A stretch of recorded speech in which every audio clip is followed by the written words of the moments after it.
সময় মতো আমার মেয়েটা যদি রক্ষা না পাইতো আজকে আমার মায়ের কি অবস্থা হইতো কর। আম্মা আপনার মায়ের কিন্তু আমার লগে একটা ইচ্ছা ছিল, কাউরে ওর লগে বিয়ে দিতে পারবেন না আমি ছাড়া, এটা এলাকার বাসী সবাই জানে। আগাম যেহেতু করে আলাইছে শাস্তি তো দিতেই হইব, শাস্তি হিসাবে ওরা আমার লগে বিয়ে দিয়ে দেন।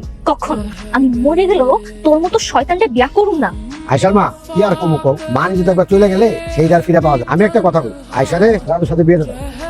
চাচা বিশ্বাস করেন আমার সাথে কিছু করে নাই। আপনাদের আইসা যেমন ছিল তেমনই আছে, এমন এটা করেন না। ওরে বিয়ে করার তো মরে যাও অনেক ভালো। আমি যেটা করতেছি তোমার ভালো জন্য করতেছি, আর এত কিছু জানো তো কেউ কি তোমার বিয়ে করবো কও? কেউ কি নাই?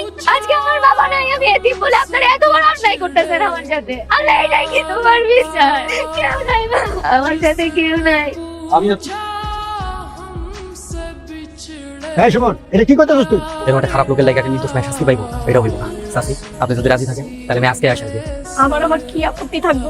উল্টা তো আমি সারা জীবন তোমার কাছে কৃতজ্ঞ থাকবো ওই শয়তানের হাত থেকে আমার মায়ের জীবন রক্ষা করার জন্য। তাহলে তো হয়ে গেল, যেহেতু সুমন বিয়ে করতে রাজি হয়েছে, মোল্লার আর কাজী রাস্তা দাও, আজকে বিয়ে হইব।